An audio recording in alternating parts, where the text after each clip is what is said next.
അസ്സലാമു അലൈക്കും വറഹ്മത്തുള്ളാഹി വബറകാതുഹു. അൽഹംദുലില്ലാഹി വഹ്ദ വസ്സലാത്തു വസ്സലാമു അലാ മൻ ലാ നബിയ്യ ബഅദ. പ്രിയ സഹോദരങ്ങളെ, സുഹൃത്തുക്കളെ, വഹീഖുൽ ഖുർആനിന്റെ മൂന്നാമത്തെ സെഷനിലെ 25ാമത്തെ ക്ലാസ്സിലാണ് നാം ഉള്ളത്. സൂറത്തുൽ അഅലയിലെ 9 മുതൽ 13 വരെയുള്ള ആയത്തുകളാണ് ഇന്ന് നാം പഠിക്കുന്നത്. ആദ്യമായി അതിന്റെ ഖിറാഅത്ത് നോക്കാം. അഊദു ബില്ലാഹി മിനശ് ശൈത്വാനിർ റജീം. فذكر إن نفعت الذكرى سيذكر من يخشى ويتجنبها الأشقى الذي يصلى النار الكبرى ثم لا يموت فيها ولا يحيا. ഇനി ആദ്യമായി 9ാമത്തെ ആയത്തിന്റെ അർത്ഥവും വിശദീകരണം നോക്കാം. ഫദക്കിർ ഇൻ നഫഅത്തി الذكرى. ആയത്തിന്റെ അർത്ഥം, അതിനാൽ പ്രവാചകരെ താങ്കൾ ഉപദേശിച്ചു കൊള്ളുക, ഉപദേശം ഫലപ്പെടുന്നുവെങ്കിൽ. ഫദക്കിർ, അതിനാൽ പ്രവാചകരെ താങ്കൾ ഉപദേശിക്കുക. ഇൻ നഫഅത്, ഉപകാരപ്പെടുമെങ്കിൽ അല്ലെങ്കിൽ ഫലം ചെയ്യുമെങ്കിൽ. അദ്ദിക്റ, സ്മരണ അല്ലെങ്കിൽ ആ ഉപദേശം അത് ഉപകാരപ്പെടുമെങ്കിൽ താങ്കൾ ഉപദേശിച്ചു കൊള്ളുക എന്നാണ്. ഇബ്നു കസീർ റഹ്മഹുള്ളയുടെ വിശദീകരണത്തിൽ നിന്നും നമുക്ക് വായിക്കാം. അദ്ദേഹം പറയുകയാണ്, ഈ ഒരു ആയത്ത് യഥാർത്ഥത്തിൽ പ്രബോധന മേഖലയിൽ വലിയൊരു സന്ദേശമാണ് നമുക്ക് കൈമാറുന്നത്. പ്രബോധകന്മാരായുള്ള വിശ്വാസികളെ സംബന്ധിച്ചിടത്തോളം വലിയൊരു സംസ്കാരം ഈ അധ്യായം നമുക്ക് പഠിപ്പിച്ചു തരുന്നുണ്ട് എന്നാണ്. അത് എന്താണെന്ന് വെച്ചാൽ ഫലാ യദഉ അൽ ഇൽമ ഇൻദ ഗൈരി അഹ്ലിഹി എന്നാണ്. അഥവാ ഒരു അറിവ് അത് അതിൻ്റേതല്ലാത്ത ആളുകൾക്ക് മുന്നിൽ നമ്മൾ പറയേണ്ട ആവശ്യം ഇല്ല എന്നാണ്. ഇപ്പോൾ മതപരമായുള്ള ഏത് അറിവാണെങ്കിലും അത് ഓരോന്നും പഠിക്കുവാൻ ഒരു തർത്തീബുണ്ട്, ഒരു ഓർഡർ ഉണ്ട്. ആ ഓർഡർ അനുസരിച്ച് പഠിച്ചിട്ടില്ല എങ്കിൽ പലപ്പോഴും അത് ഉൾക്കൊള്ളുവാൻ പ്രയാസമുണ്ടായിരിക്കും. ഇപ്പൊ പൊതുജനങ്ങളോട് സംസാരിക്കുകയാണെങ്കിൽ അവർക്ക് മനസ്സിലാകും വിധത്തിലായിരിക്കണം അവരോട് പ്രബോധനം നടത്തേണ്ടത്. ഇപ്പൊ ഒരു ക്രിസ്ത്യൻ ആയിട്ടുള്ള ഒരു വ്യക്തിയോട് പ്രബോധനം നടത്തുകയാണെങ്കിൽ അവർക്ക് മനസ്സിലാകുന്ന രീതിയിലായിരിക്കണം പ്രബോധനം നടത്തേണ്ടത്. ഈ മുസ്ലിംസിൽ തന്നെ തീരെ ജ്ഞാനമില്ലാത്ത പാടെ മതപരമല്ലാത്തൊരു ജീവിതം നയിക്കുന്ന ഒരു വ്യക്തിയെ സംബന്ധിച്ചിടത്തോളം അയാളുടെ മുന്നിൽ നമ്മൾ ദഅവത്ത് നടത്തുകയാണെങ്കിൽ അതിന് അതിൻ്റെതായുള്ളൊരു രീതിയുണ്ട്. അപ്പോൾ ഓരോരുത്തർക്കും അഭിസംബോധരായിട്ടുള്ള ആളുകൾ എങ്ങനെയാണോ ഉള്ളത് അതിനനുസൃതമായിക്കൊണ്ടായിരിക്കണം പ്രബോധനം നടത്തേണ്ടത് എന്ന ഏറ്റവും വലിയൊരു സന്ദേശം ഈ വചനം നമുക്ക് കൈമാറുന്നുണ്ട് എന്നാണ്. അതാണ് അമീറുൽ മുഅ്മിനീൻ അലി റളിയല്ലാഹു തആല അൻഹു നമുക്ക് പറഞ്ഞു തന്നത്.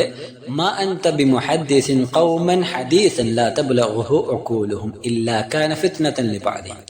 ഏതൊരാളോട് താങ്കൾ സംസാരിക്കുകയാണെങ്കിലും നിങ്ങൾ അവരുടെ ബുദ്ധി എത്തിപ്പിടിക്കുന്ന ആ ഒരു സാഹചര്യത്തിലായിരിക്കണം അവരോട് സംസാരിക്കേണ്ടത്. അഥവാ അവരുടെ ബുദ്ധികൾക്ക് ഉൾക്കൊള്ളും വിധത്തിലായിരിക്കണം അവരോട് വിഷയങ്ങൾ സംസാരിക്കേണ്ടത്. ഇല്ല എങ്കിൽ എന്തായിരിക്കും, അത് ഒരു ഫിത്നയായിട്ട് മാറുന്നതായിരിക്കും എന്നാണ്. പ്രവാചകൻ സല്ലല്ലാഹു അലൈഹി വസല്ലം തങ്ങൾ പറയുന്നതായി കൊണ്ട് കാണാം, ഹദ്ദിസിൻ നാസ ബിമാ യഅരിഫൂൻ. ജനങ്ങളോട് നിങ്ങൾ അവർക്ക് മനസ്സിലാകുന്ന രീതിയിൽ സംസാരിക്കുക. അതുഹിബ്ബൂന അൻ യുകദ്ദബല്ലാഹു വറസൂലുഹു. അല്ലാഹുവും അവന്റെ പ്രവാചകനും കളവാക്കപ്പെടുവാൻ നിങ്ങൾ ഇഷ്ടപ്പെടുന്നുണ്ടോ എന്നാണ്. അപ്പൊ അത്തരത്തിൽ വലിയൊരു ഉപദേശം ഈ ഒരു വചനം നമുക്ക് പഠിപ്പിച്ചു തരുന്നുണ്ട്. ഇനി ഇബ്നു ഉസൈമീൻ റഹ്മഹുല്ല ഈ വചനത്തെ വിശദീകരിച്ചതായി കൊണ്ട് നമുക്ക് കാണാം. അദ്ദേഹം പറയുകയാണ്, ദക്കിറിൻ നാസ് ദക്കിർഹും ബിആയാത്തില്ലാ ദക്കിർഹും ബിഅയ്യാമില്ലാ ഇൽഹും. അഥവാ ഇവിടെ ആദ്യ ഭാഗത്ത് പറഞ്ഞത് ഫദക്കിർ എന്നാണ്. നിങ്ങൾ ഉത്ബോധനം നടത്തുക. ജനങ്ങളെ ഉത്ബോധനം നടത്തേണ്ടത് എങ്ങനെയാണ്? ബി ആയാത്തില്ല, അള്ളാഹുവിന്റെ ആയത്തുകൾ വെച്ചുകൊണ്ടാണ് ജനങ്ങളെ ഉത്ബോധനം നടത്തേണ്ടത്. അള്ളാഹു സുബ്ഹാനഹു തആലയെ കണ്ടുമുട്ടുന്ന ആ ദിവസത്തെ ഓർമ്മപ്പെടുത്തിക്കൊണ്ടായിരിക്കണം അവരെ ഉപദേശിക്കേണ്ടത്, അവർക്ക് ഉപദേശങ്ങൾ പറഞ്ഞു കൊടുക്കേണ്ടത് എന്നാണ്.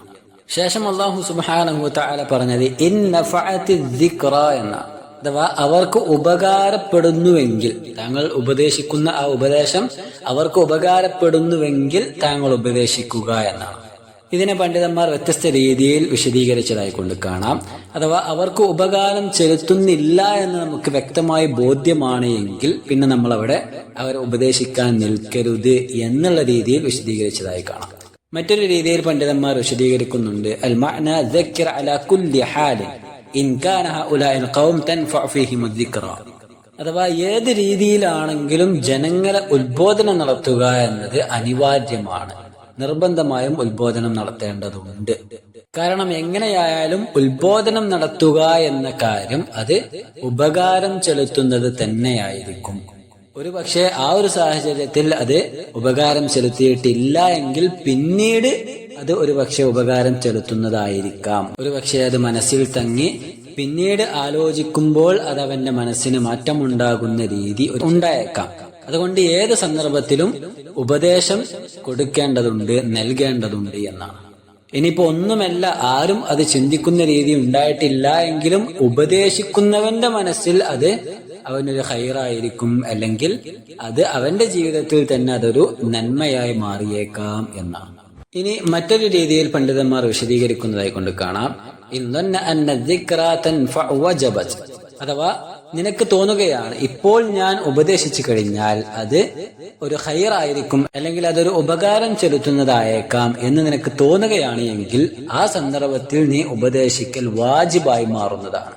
ഇനി അതല്ല, നിനക്ക് തോന്നുകയാണ് ഇപ്പോൾ ഞാനത് പറഞ്ഞാൽ അത് ഒരു പക്ഷേ അത് സ്വീകരിക്കുമോ ഇല്ലയോ എന്നിങ്ങനെ സംശയം തോന്നുകയാണ്, അതല്ലെങ്കിൽ ഞാനത് പറഞ്ഞാൽ ശരിയാകുമോ എന്നൊരു പ്രയാസം മനസ്സിൽ തോന്നുകയാണ് എങ്കിൽ, അതിനൊരു സന്ദർഭമായി കൊണ്ട് തോന്നുന്നില്ല എങ്കിൽ അവിടെ ഫഹുവ മുഖയ്യറുൻ, ഉപദേശിക്കുക എന്നത് നിനക്കുള്ള ചോയ്സ് ആണ്. നിനക്ക് ഉപദേശിക്കാം, ഉപദേശിക്കാതിരിക്കാം, എന്തും ചെയ്യാം, അവിടെ ജായിസായി മാറുന്നതാണ്.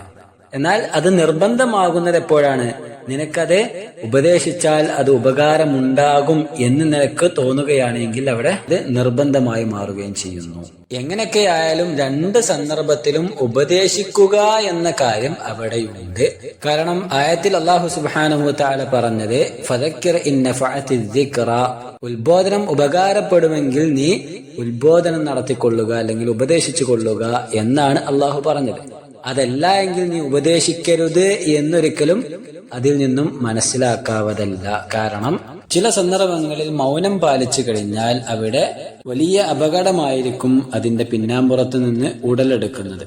എന്താണെന്ന് വെച്ചാൽ, ഏതെങ്കിലും ഒരു സദസ്സിൽ വെച്ച് ഹറാമായുള്ള കാര്യങ്ങൾ കാണുകയും ഒരു ദാഇയായിട്ടുള്ള പ്രബോധകനായിട്ടുള്ള വ്യക്തി അത് കണ്ട് കാണാത്തതുപോലെ നടിക്കുകയും ചെയ്താൽ ഒരുപക്ഷെ ബാക്കിയുള്ള അയാളെ സ്വീകരിക്കുന്ന ചില വ്യക്തികൾ ആ സദസ്സിലുണ്ട് എങ്കിൽ അയാളത് തടഞ്ഞിട്ടില്ലല്ലോ എന്നുള്ള രീതിയിൽ അവർ വിലയിരുത്തുകയും അപ്പോൾ അത് ജായിസ് ആയിരിക്കാം, അനുവദനീയമായിരിക്കാം എന്ന് അവർ മനസ്സിലാക്കുകയും ചെയ്തേക്കാം.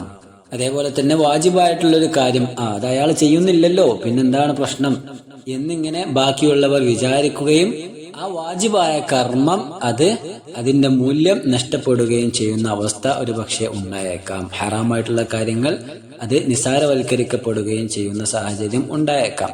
അപ്പോൾ തീർത്തും അവിടെ പാടില്ല എന്ന് ഒരിക്കലും പറയാൻ കഴിയുകയില്ല. ഫഹുവ മുഖയ്യറുൻ എന്ന് പറയാൻ കഴിയുകയുള്ളൂ. ചില സാഹചര്യങ്ങളിൽ അവൻ ചെയ്യൽ നിർബന്ധമാവുകയും ചെയ്യുന്ന സാഹചര്യം ഉണ്ടായേക്കാം.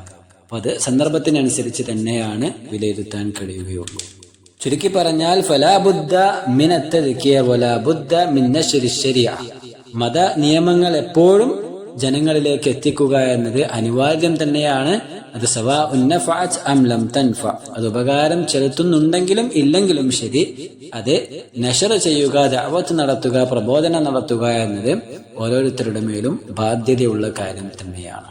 എന്നിട്ട് അല്ലാഹു സുബ്ഹാനഹു വ തആല ശേഷം പറയുന്നുണ്ട്, സയദ്ദക്കറു മൻ യഖ്ശ, അല്ലാഹു സുബ്ഹാനഹു വ തആലയെ ഭയപ്പെടുന്നവർ ആ ഉപദേശം സ്വീകരിച്ചു കൊള്ളുന്നതാണ്. സയദ്ദക്കറു, ഉപദേശം സ്വീകരിക്കുന്നതാണ്. മൻ യഖ്ശ, ഭയപ്പെടുന്നവൻ, അല്ലാഹുവിനെ ഭയപ്പെടുന്നവൻ അത് സ്വീകരിക്കുന്നതാണ്.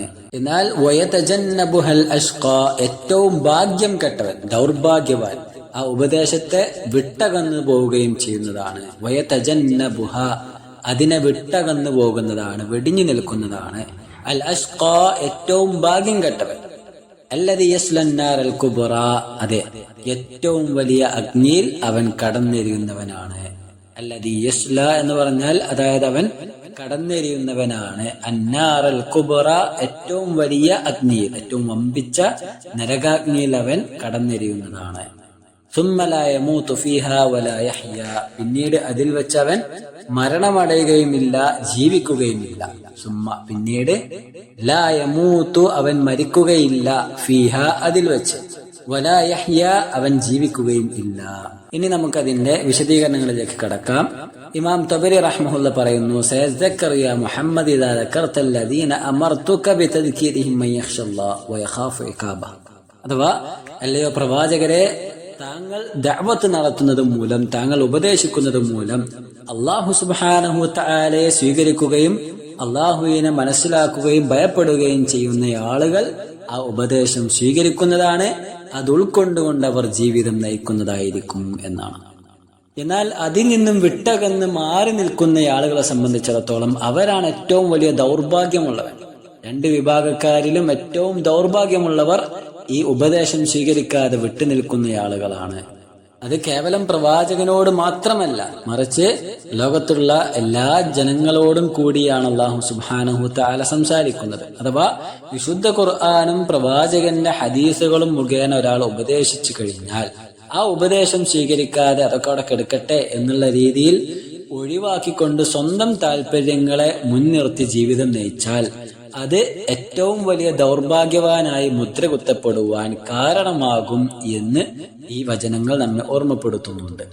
ഏറ്റവും വലിയ ദൗർഭാഗ്യവാൻ എന്ന് പറഞ്ഞാൽ അല്ലദീ യസ്ലന്നാറൽ കുബ്ര, വലിയ വമ്പിച്ച നരകാഗ്നിയിൽ എത്തിപ്പെടുന്ന ഏറ്റവും വലിയ ഹതഭാഗ്യവാനായി അവൻ മാറുന്നതായിരിക്കും എന്നാണ്. അള്ളാഹു നമ്മെ കാത്തുരക്ഷിക്കുമാറാകട്ടെ. അപ്പൊ ഒരു കാരണവശാലും സ്വന്തം താല്പര്യങ്ങളെയും സ്വന്തം ഇച്ഛകളെയും മാനിച്ചുകൊണ്ട് അള്ളാഹുവിന്റെയും പ്രവാചകന്റെയും ഉപദേശങ്ങളെ പുറങ്കാല് കൊണ്ട് ചവിട്ടിമതിക്കാൻ പാടില്ല എന്ന വലിയ ഉപദേശം ഈ വചനങ്ങൾ നമുക്ക് നൽകുന്നുണ്ട്. ഇത്തരത്തിൽ ഏറ്റവും വലിയ ഹതഭാഗ്യവാനായി ദൗർഭാഗ്യവാനായി നരകത്തിൽ എത്തിപ്പെടുന്ന വ്യക്തിയെ സംബന്ധിച്ചിടത്തോളം അല്ലാഹു സുബ്ഹാനഹു തആല ശേഷമുള്ള വചനത്തിലൂടെ പറഞ്ഞു, സുമ്മ ലാ യമൂതു ഫീഹാ വലാ യഹ്യ. ആ നരകത്തിൽ അവർ എത്തിപ്പെട്ട് കഴിഞ്ഞാൽ അതിൽ അവർ മരണമടയുകയില്ല, എന്നാൽ ജീവിക്കുകയുമില്ല. സമാധാനപരമായിട്ട് ജീവിക്കാനോ മരിക്കുവാനോ ഉള്ള അവസരം അവർക്ക് അവിടെ ഉണ്ടാവുകയില്ല. രണ്ടുമല്ലാത്ത രീതിയിലായിരിക്കും അവരുടെ ജീവിതം ഉണ്ടായിരിക്കുക എന്നാണ്. ലാ യമൂതു ഫിന്നാർ അൽ കുബ്ര വലാ യഹ്യ. അവിടെ മരിക്കുവാനോ ജീവിക്കുവാനോ അവർക്ക് കഴിയില്ല. അതെന്താണെന്ന് വെച്ചാൽ ഓരോരുത്തരുടെയും ശരീരം റബ്ബ് സുബ്ഹാനഹു തആല പുറത്തേക്ക് തെറിച്ചു പോരാൻ കഴിയാത്ത വിധം, പുറപ്പെട്ടു പോരാൻ കഴിയാത്ത വിധമുള്ള നരകാഗ്നിയിലായിരിക്കും അള്ളാഹു നിശ്ചയിച്ചിട്ടുണ്ടായിരിക്കുക എന്നാണ്. അപ്പൊ അതിൽ നിന്നും പുറത്തേക്ക് വന്നുകൊണ്ട് അവർക്ക് സമാശ്വാസം നുകരുവാനോ അല്ലെങ്കിൽ അതിൽ തന്നെ കിടന്ന് മരിച്ചു പോകുവാനോ അവർക്ക് സാധിക്കുകയില്ല എന്നാണ്. ഭൗതിക ലോകത്തെ സംബന്ധിച്ചിടത്തോളം എത്ര വലിയ പ്രയാസങ്ങളാണെങ്കിലും മരണത്തോടുകൂടി ആ പ്രയാസങ്ങളുടെ വേദന അവിടെ നിലച്ചു പോവുകയാണ്. പക്ഷേ എന്നാൽ ഈ ഒരു സാഹചര്യത്തിൽ എത്തിപ്പെടുന്ന വ്യക്തിയെ സംബന്ധിച്ചിടത്തോളം അവർക്ക് അത്തരത്തിൽ മരണത്തോടുകൂടി അവസാനിച്ചു പോകുന്ന ഒരു രീതി അവർക്കുണ്ടായിരിക്കുകയില്ല എന്നാണ്. ഇബ്നു ഉസൈമീൻ റഹ്മഹുള്ളയുടെ വിശദീകരണത്തിൽ നിന്ന് നമുക്ക് വായിക്കാം. അദ്ദേഹം പറയുകയാണ്, സയദ്ദക്കറു മൻ യഖ്ശാ വയതജന്നബുഹൽ അഷ്ഖാ എന്ന ഈ രണ്ട് വചനങ്ങളിലൂടെ അല്ലാഹു സുബ്ഹാനഹു വതആല മനുഷ്യരിലെ പ്രധാന രണ്ട് വിഭാഗക്കാരെയാണ് ഓർമ്മപ്പെടുത്തുന്നത്. ഒന്നാമത്തേത് മൻ യഖ്ശല്ലാഹ അസ്സ വജൽ, അഥവാ അള്ളാഹുവിനെ ഭയപ്പെട്ടുകൊണ്ട് ജീവിക്കുന്ന ആളുകൾ, സൃഷ്ടാവിനെ തിരിച്ചറിയുകയും ആ സൃഷ്ടാവിന് ആരാധനകൾ അർപ്പിക്കുകയും ചെയ്യുന്ന വിഭാഗക്കാർ. അവരെ സംബന്ധിച്ചിടത്തോളം അല്ലാഹു സുബ്ഹാനഹു വതആലയുടെ ആയത്തുകൾ അവർക്ക് മുന്നിൽ പാരായണം ചെയ്യപ്പെട്ട് കഴിഞ്ഞാൽ അവരുടെ ഹൃദയങ്ങൾ നടുങ്ങുന്നതായിരിക്കും എന്നാണ്.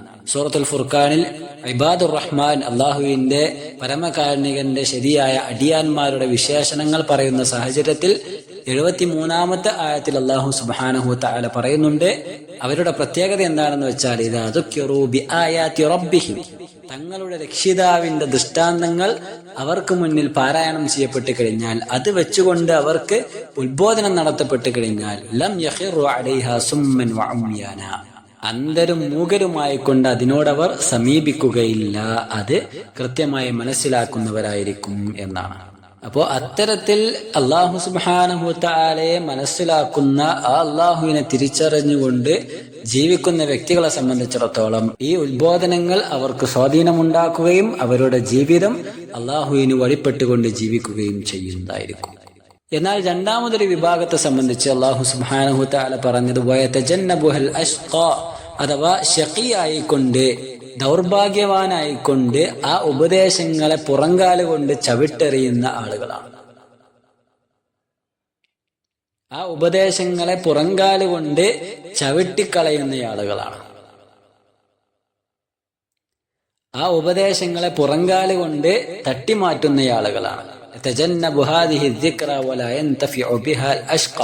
അത്തരത്തിലുള്ള ദൗർഭാഗ്യവാന്മാരായുള്ള ആളുകളെ സംബന്ധിച്ചിടത്തോളം വിശുദ്ധ ഖുർആന് വെച്ചുകൊണ്ടോ തിരുസുന്നത്തുകൾ വെച്ചുകൊണ്ടോ പറയുന്ന കാര്യങ്ങൾ അതൊരു ഉപദേശമായിക്കൊണ്ട് അവർക്ക് സ്വീകരിക്കാൻ കഴിയുകയില്ല എന്നാണ്. അതാണ് അവരുടെ ജീവിതത്തിലെ ഏറ്റവും വലിയ ദൗർഭാഗ്യമായിക്കൊണ്ട് വിശുദ്ധ ഖുർആൻ ചിത്രീകരിക്കുന്നത്. ഇവിടെ അത്തരത്തിൽ തന്നെ അള്ളാഹു പ്രയോഗിക്കുകയും ചെയ്തു. അൽ അഷ്ഖ എന്ന്. അഷ്ഖ എന്ന് പറഞ്ഞാൽ വിദ്ദു സആദ, സൗഭാഗ്യം എന്നതിന്റെ നേർ വിപരീതമാണ് അൽ അഷ്ഖ എന്നുള്ളത്, ദൗർഭാഗ്യം. അഥവാ സൂറത്തുൽ ഹൂദിൽ അല്ലാഹു സുബ്ഹാനഹു വ തആല പറയുന്നത് കൊണ്ട് കാണാം, ഫഅമ്മല്ലദീന ശഖൂ ഫഫിന്നാർ. ദൗർഭാഗ്യവാന്മാരായുള്ള ആളുകളെ സംബന്ധിച്ചിടത്തോളം അവർ നരകത്തിലായിരിക്കും ഉണ്ടായിരിക്കും. വിശ്വാസികളെ സംബന്ധിച്ച് അല്ലാഹു പറഞ്ഞു, വഅമ്മല്ലദീന സുഇദൂ ഫഫിൽ ജന്ന. സൗഭാഗ്യവാന്മാരായുള്ള ആളുകൾ അവർ സ്വർഗത്തിലുമായിരിക്കും ഉണ്ടായിരിക്കുക എന്നാണ്. അപ്പോ അഷ്ഖ എന്ന് പറഞ്ഞാൽ അത്രയും വലിയ ഹതഭാഗ്യവാന്മാർ എന്ന് തന്നെ പറയാൻ കഴിയും. ആ ഒരു വിശേഷണം കൊണ്ട് അടിച്ചേൽപ്പിക്കപ്പെട്ട ആളുകളാണ് അവർ. അതുകൊണ്ട് അവർക്ക് ഈ ഉപദേശം സ്വീകരിക്കാൻ സാധിക്കുകയില്ല. അതിൽ നിന്ന് അവർ വിട്ടുനിൽക്കുന്നതായിരിക്കും. അതുകൊണ്ട് യാതൊരു ഉപകാരവും അവരുടെ ജീവിതത്തിൽ ഉണ്ടായിരിക്കുകയും ഇല്ല എന്നാണ്. അത്തരത്തിൽ ഉപദേശം സ്വീകരിക്കാതെ പാടെ വിട്ടകന്ന് ജീവിക്കുന്നവൻ അവനാണ് വഹാദാഹുൽ കാഫിർ, അവൻ തന്നെയാണ് കാഫിർ എന്ന് വിശുദ്ധ ഖുർആൻ നമ്മെ ഓർമ്മപ്പെടുത്തുന്നു. അത്തരത്തിലുള്ള ആളുകളെ സംബന്ധിച്ചാണ് ശേഷം പറഞ്ഞത് അല്ലദീ യസ്ലന്നാർ അൽ കുബ്ര, അവർ വലിയ നരകത്തിൽ അവർ എത്തിപ്പെടുന്നതായിരിക്കും. ലാ യമൂതു ഫീഹാ വലാ യഹ്യ, അവർ പിന്നീട് അതിൽ മരിക്കുകയോ ജീവിക്കുകയോ ചെയ്യുകയില്ല. അത്തരത്തിലായിരിക്കും അവരുടെ ജീവിതം ഉണ്ടായിരിക്കുക എന്നാണ്. ഇവിടെ അല്ലാഹു സുബ്ഹാനഹു വ തആല നരകത്തെ സംബന്ധിച്ച് വിശേഷിപ്പിച്ചത് അന്നാറൽ കുബ്ര, വലിയ നരകം എന്നാണ്. വലിയ നരകം എന്നതുകൊണ്ട് ഉദ്ദേശിക്കുന്നത് ഈ ഭൗതിക ലോകത്തുള്ള തീയുടെ ചൂടിനേക്കാൾ എത്രയോ ഇരട്ടി ചൂട് അത് അല്ലാഹു സുബ്ഹാനഹു വ തആല പരലോകത്തുള്ള ആ നരകത്തിന് നൽകിയിട്ടുണ്ടായിരിക്കും എന്നാണ്. ഇമാം ബുഖാരി റഹ്മഹുല്ലാഹ് ഉദ്ധരിക്കുന്ന ഹദീസിൽ പ്രവാചകൻ സല്ലല്ലാഹു അലൈഹി വസല്ലം തങ്ങൾ പറയുന്നുണ്ട്, അന്ന നാറദ് ദുനിയ ജുസ്ഉൻ മിൻ 70 ജുസ്അൻ മിൻ നാരിൽ ആഖിറ. ദുനിയാവിലെ തീ എന്ന് പറഞ്ഞാൽ പരലോകത്തുള്ള തീയുടെ 70-ൽ ഒരംശം മാത്രമാണ്.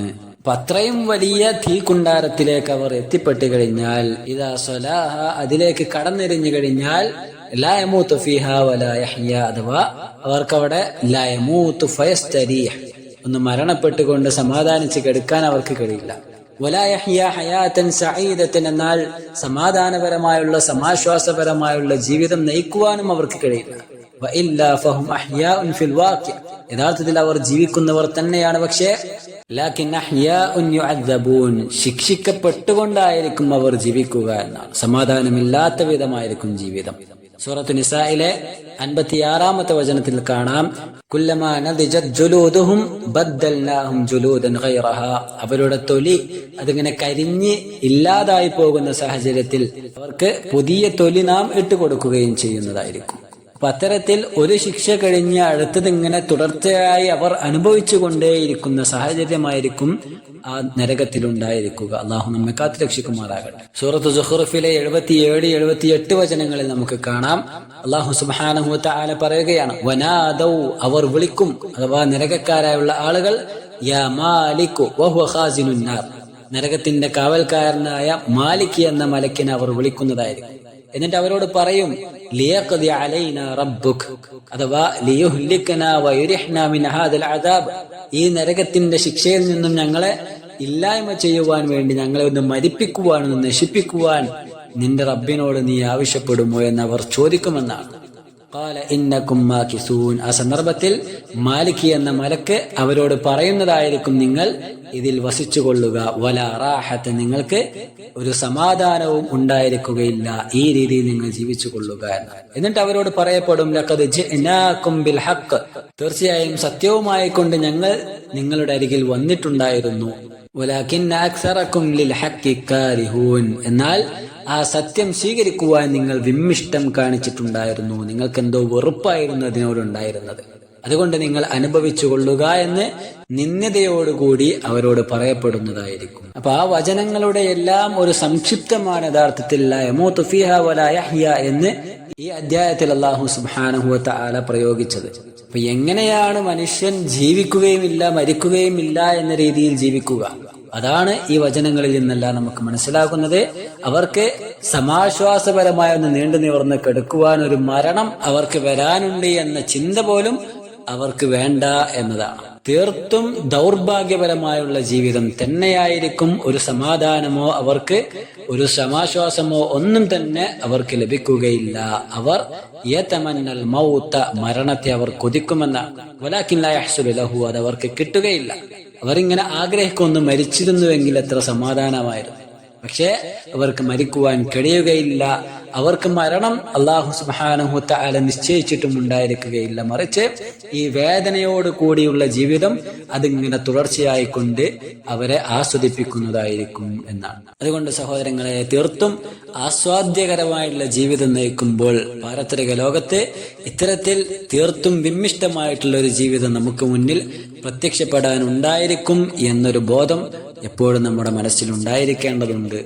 അതുകൊണ്ട് തന്നെ ഇസ്ലാമിക മൂല്യങ്ങൾ തിരിച്ചറിഞ്ഞുകൊണ്ട് ആ മൂല്യങ്ങൾക്കനുസൃതമായിക്കൊണ്ടുള്ള ഒരു ജീവിതമായിരിക്കണം എപ്പോഴും നമ്മൾ നയിക്കേണ്ടത്. അതിലൂടെ മാത്രമേ നമുക്ക് ജീവിത വിജയം കരസ്ഥമാക്കുവാൻ സാധിക്കുകയുള്ളൂ. ജീവിതം എത്ര കണ്ട് വലിയ പ്രയാസങ്ങളിലേക്ക് എഴുന്നള്ളപ്പെട്ടാലും അതിന്റെ എല്ലാം പിന്നാമ്പുറത്ത് ദീനിയായുള്ള നിഷ്ഠകൾ നമ്മൾ കൃത്യമായി നിർവഹിക്കുന്നുണ്ട് എങ്കിൽ പാരത്രികമായ ലോകത്ത് സമാധാനപരമായുള്ള ജീവിതം നമുക്കുണ്ട് എന്ന് നമുക്ക് ആശ്വസിക്കാൻ കഴിയും. അതുകൊണ്ട് തന്നെ തുടർച്ചയായുള്ള പരിശ്രമങ്ങൾ നമ്മുടെ ഭാഗത്തു നിന്നുണ്ടായിരിക്കണം. അതിന്റെ അപ്പുറം തുടർച്ചയായുള്ള പ്രാർത്ഥനകളും നമ്മുടെ ഭാഗത്തു നിന്നുണ്ടായിരിക്കണം. അല്ലാഹു സുബ്ഹാനഹു വ തആല അത്തരത്തിൽ വിജയം വരിക്കുന്ന വിശ്വാസികളുടെ കൂട്ടത്തിൽ നമ്മയെല്ലാം ഉൾപ്പെടുത്തി അനുഗ്രഹിക്കുമാറാകട്ടെ. വസല്ലല്ലാഹു വസല്ലം അലാ നബിയിന മുഹമ്മദ്. അസ്സലാമു അലൈക്കും വറഹ്മത്തുള്ളാഹി വബറകാതുഹു.